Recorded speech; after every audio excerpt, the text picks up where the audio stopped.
সুপ্রিয় দর্শক শ্রোতা, আমন্ত্রণ জানাচ্ছি মুভি বাংলা টেলিভিশনের আজকের আয়োজনে। আমি উপস্থিত হয়েছি সাভার থানাধীন বিপিএটিসি স্কুল এবং প্রশিক্ষণ প্রশিক্ষণ কেন্দ্রের সামনে। আপনারা দেখতে পাচ্ছেন এখানে একটি মানববন্ধনের আয়োজন করা হয়েছে। এই উপলক্ষে আজকে এই শান্তি সুলভ মানববন্ধনের আয়োজন করা হচ্ছে। সেটি হচ্ছে রুস্তম রাব্বানী, যিনি একজন সহকারী প্রোগ্রামার ছিলেন। তিনি বেশ কয়েকদিন আগে ওয়েলকাম গাড়ির ধাক্কায় অসুস্থ হয়ে মেডিকেলে ভর্তি হন এবং গতকালকে তিনি মৃত্যুবরণ করেন। তার পরিবারের পক্ষ থেকে আজকে এই শান্তি সমাবেশ এবং মানববন্ধনের আয়োজন করা হয়। আমি কথা বলার চেষ্টা করবো যারা এই মানববন্ধন দেখেছেন এবং তাদের দাবিকৃত আসলে মূল দাবিটি কি এবং তারা কি চাচ্ছেন। আমরা এটি আমাদের এই চ্যানেলের মাধ্যমে বর্তমান সমাজে এবং বাংলাদেশ সরকারের যারা উচ্চ লেভেলে বসে আছেন তাদের কাছে যেন এই মেসেজটি পৌঁছে যায় সেটি নিয়ে কথা বলছি। একটি সরকারি ব্যক্তি এবং সরকারি চাকরিজীবীর মর্মান্তিক স্মরণীয় মৃত্যুর কারণেই কিন্তু আজকের এই মানববন্ধন। আমি কথা বলার চেষ্টা করছি মানববন্ধনকারীদের প্রতিনিধির সঙ্গে। আসসালামু আলাইকুম।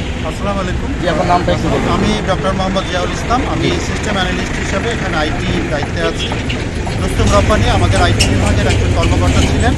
তিনি গত 5 তারিখে বিপিএটিসির গেটে ওয়েলকাম পরিবহনের একটি গাড়িতে মাথায় ধাক্কা খান এবং ধাক্কাটি মারাত্মক হওয়ায় তিনি সাভারের এনাম মেডিকেল কলেজ হসপিটালে ভর্তি হন। গত 7 তারিখ তিনি ইন্তেকাল করেন।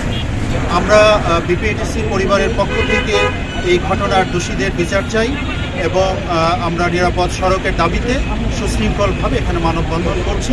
আমরা সরকারের উচ্চপদস্থ যারা আছেন সরকারের কাছে আমরা এই দাবি করছি যেন এই রুস্তম রাব্বানী হত্যার বিচার যেন সঠিকভাবে হয় এবং সারা দেশব্যাপী যেন নিরাপদ সড়ক বাস্তবায়ন।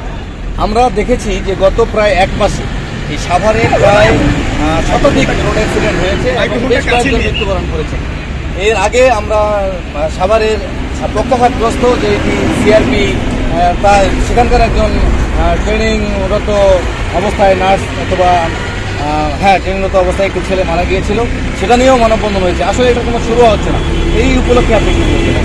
এটি আসলে সাভার থেকে জাহাঙ্গীরনগর হয়ে নবীনগর পর্যন্ত গাড়ির ড্রাইভাররা খুব বেপরোয়াভাবে গাড়ি চালান এবং এই বেপরোয়া গাড়ি চালানোর কারণে প্রতিনিয়তই এখানে অ্যাক্সিডেন্ট হচ্ছে।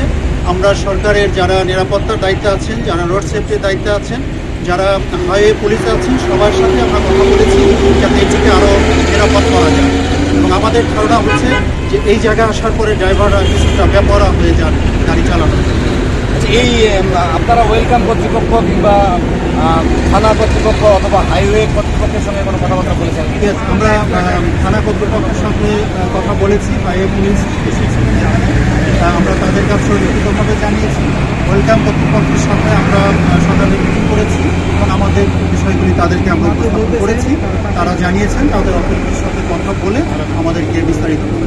আচ্ছা, এই রুস্তম রাব্বানীর পরিবারে একমাত্র উপার্জন ক্ষমতা কি উনি ছিলেন না আরো অন্য কেউ? রুস্তম রাব্বানী আমাদের একজন কর্মকর্তা ছিলেন। তার 2টি মেয়ে, একটি মেয়ে এইচএসসি পরীক্ষার্থী আর একটি মেয়ে ক্লাস 5-এ পড়েন। তার বাবা মা জীবিত আছেন এবং তিনি তার 3টি বোন তিনি একমাত্র উপার্জন করে তার ফ্যামিলিটাকে চালাচ্ছেন এবং এটি আমি মনে করি বিপিএটিসি পরিবারও দাবি করেন যে এটি অপরণীয় ক্ষতি তার জন্যে এবং বিপিএটিসি পরিবারের জন্য। দর্শক, আপনারা শুনছিলেন যে রুস্তম রাব্বানী, যিনি বিপিএটিসির একজন সহকারী প্রোগ্রামার ছিলেন। আমি ছবিটি আপনাদেরকে দেখানোর চেষ্টা করছি। আসলে তিনি, আমরা যতটুকু জানি যে পরিবারের একমাত্র উপার্জন ক্ষমতা ছিল। তার বোন হচ্ছে 3টা, তার কোনো ভাই নেই এবং তার পরিবারে অর্থাৎ তিনি বিবাহিত ছিলেন, তার পরিবারের একটি হচ্ছে এইচএসসি পরীক্ষা দিয়েছে অথবা এইচএসসি পরীক্ষার্থী, এরকম একজন ব্যক্তি হারিয়েছেন। সেই তার সুষ্ঠু তদন্ত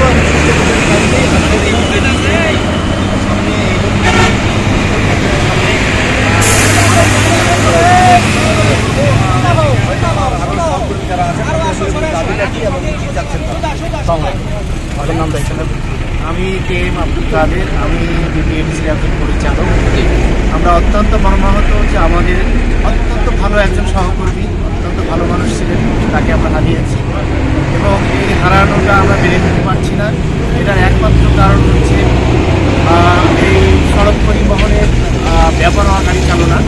আমি এর দায়ভার সিংহভাগ দায়ভার আমি মনে করি যে গাড়ির মালিক চালক যারা তাদের, এবং তাদের এই দায়ভার মাথায় নিয়ে ভবিষ্যতে যাতে এই ধরনের ঘটনা না ঘটে সেই পদক্ষেপ নেওয়া উচিত। আর আমাদের রুস্তম রব্বানী যাওয়াটা অপূরণীয় ক্ষতি, এবং তার পরিবার, তার শিশু সন্তান নিয়ে তার স্ত্রী পরিবার তারা নিঃস্ব হয়ে গিয়েছে।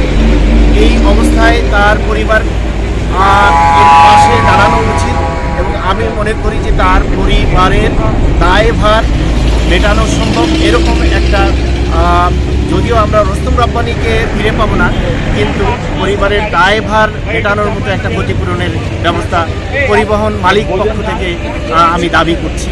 ধন্যবাদ আপনাকে। ধন্যবাদ। দর্শক শুনছিলেন যে আসলে শিক্ষা জাতির মেরুদণ্ড, এবং আসলে শিক্ষা যার ভিতরে আছে তারা কি ধরনের আন্দোলন করতে পারে।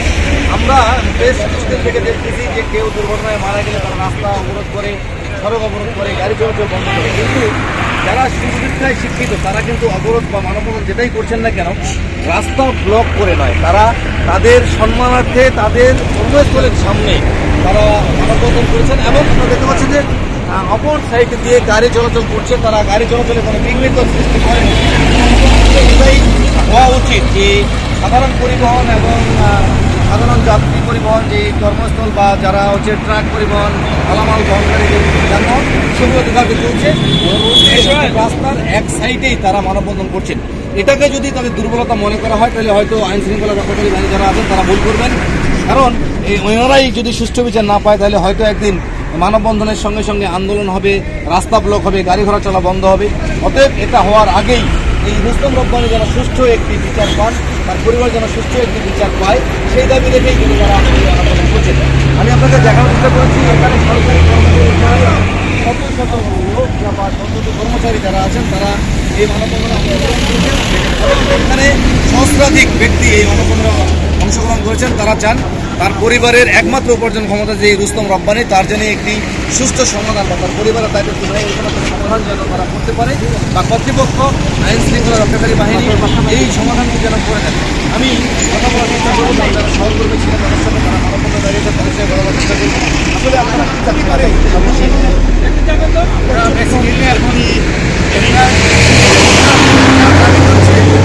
এবং এই সড়কে যে এই বিভিন্ন গাড়িগুলো চলে, এদের যে মানে যেটাকে বলা হয় এটা গাড়ি চালনা করে, এইটা থেকে একটু মানে বিরত রাখার জন্য আমরা এটাকে জোর দাবি জানাচ্ছি। আর আমার স্যারদের এরকম যেন কারো আরও প্রাণ না ঘটে সেটার জন্য আর কি জোর দাবি জানাচ্ছি। ধন্যবাদ আপনাকে। শুনছিলেন যে আসলে সবারই একটি দাবি, সেটা হচ্ছে রুস্তম রব্বানী যিনি সহকারী প্রোগ্রামার ছিলেন তার আত্মার মাধ্যমে এবং তার সুষ্ঠু তদন্ত এবং সুষ্ঠু সমাধান তার পরিবার যেন চলতে পারে। ভবিষ্যতে যেন এরকম যে কোনো গাড়ির নিচে কোনো সরকারি কর্মকর্তা কর্মচারী কিংবা সাধারণ অল্পই যেন করতে হয় সেই দাবিটি জানিয়েছেন। তারা আজকের এই মানববন্ধন করছেন।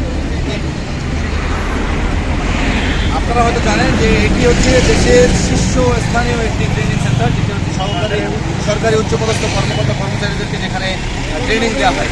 সেই বাংলাদেশ লোক প্রশাসন প্রশিক্ষণ কেন্দ্র আপনারা জানেন, সেখানে সেই সামনে থেকে দাঁড়িয়েই তারা আজকের এই মানববন্ধনে অংশগ্রহণ করেছেন। এই মানববন্ধনে তাদের দাবি সম্পূর্ণভাবে পূরণ হোক এবং তাদের দাবিটিকে পূরণ করা হোক। আইন শৃঙ্খলা রক্ষাকারী বাহিনীর দৃষ্টি আকর্ষণ করে আজকের মতো এখান থেকে বিদায় নিচ্ছি। আমি আসিফ আহমেদ, ভালো থাকবেন, সঙ্গেই থাকবেন।